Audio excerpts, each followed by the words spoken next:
I'm Kelsey Witherow. I'm the founder and fearless leader of Doughp Cookie Dough.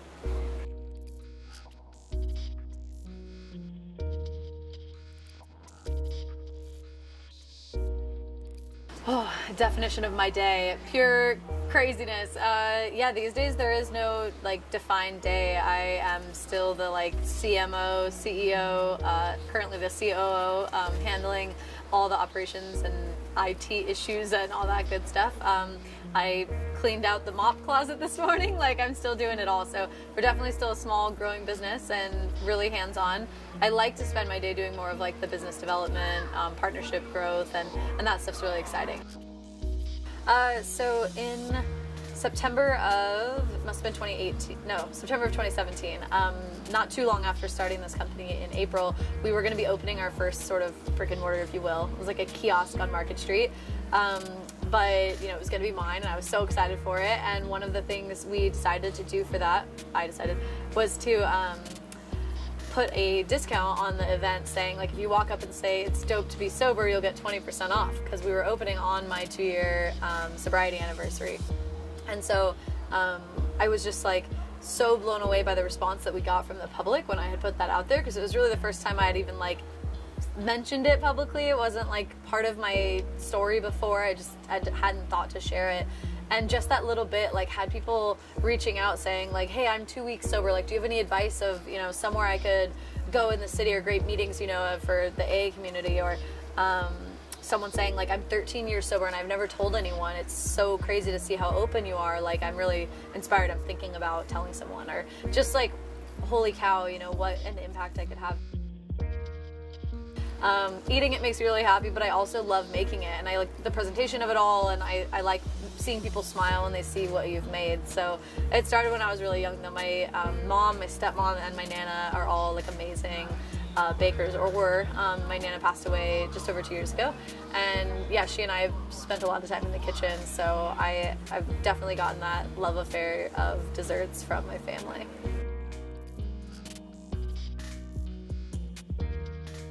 I was working for Intel, product management, product marketing, that sort of thing. I really love marketing, and I like technology, so it was a cool space to work in, but really high pressure for me. And in my younger years in high school and everything, I started at Intel at 16, so I was already starting to look into alcohol and partying and all of that in my off time, getting great grades in school and having this awesome job, but really looking to alcohol to quiet my mind. And that relationship developed over 10 years of drinking, and decided to get sober in 2015.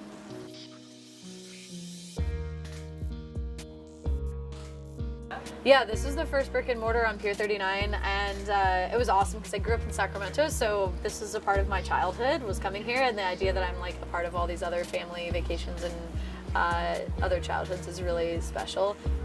Moving into Vegas was this idea of creating a booze-free bar. It's cookie dough bar, but has a total bar vibe, and right on the Las Vegas Strip to show that you can have fun without alcohol. So that store's been really awesome. But I hope to use these 2 tourist locations, just have as many people as possible come through and experience the brand for what it is.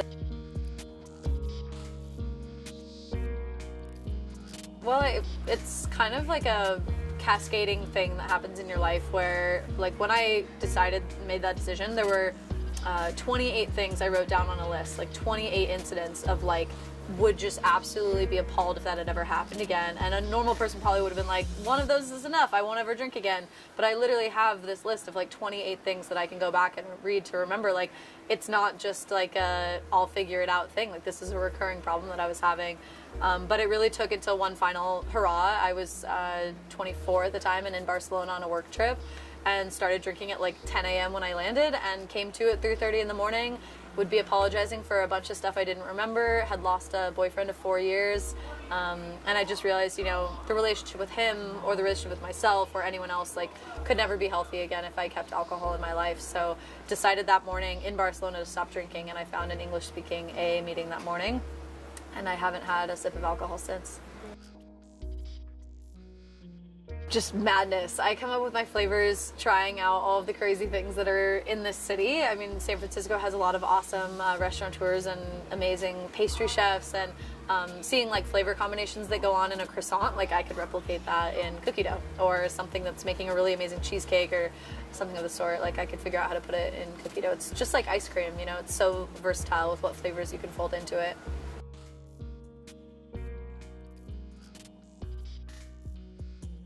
That day I thought I was gonna die. You know what I mean? You really think your life is collapsing around you, and one of the reasons I'm so vocal about it is because you feel really alone. I felt like I was the only person going through that, and especially at my age, and it just feels like I should have been able to get it under control, and like, why can't I figure it out? So you feel really like quite alone. So I was trying to rebuild my life in those early months, and it was like 3 months after I started a little like on the side bakery in Oregon. So the entrepreneurial like blood started moving pretty quickly. I think people who have a problem with alcohol, there's a pretty like solid comparison with like how much energy we all have. Like we just are really like type A people, at least a lot of sober friends that I've met. And so that energy was directed towards alcohol, or we were using that to like numb the intensity of our lives. And when that's gone, now like what else are we going to direct it to? So I sort of feel like I had this fire hydrant of energy, and now it just is awesome to pour it into something you can grow yourself. Yeah.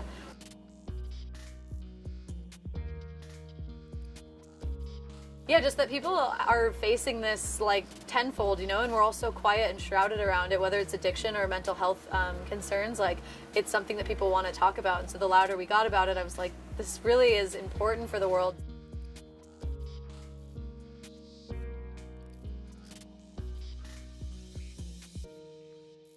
Put alcohol aside, and I just totally came alive again. So I was still working at Intel when I made the decision to stop drinking, but it like let me revisit what makes Kelsey Kelsey, and like what I love and what makes me feel really alive, and that's being in the kitchen.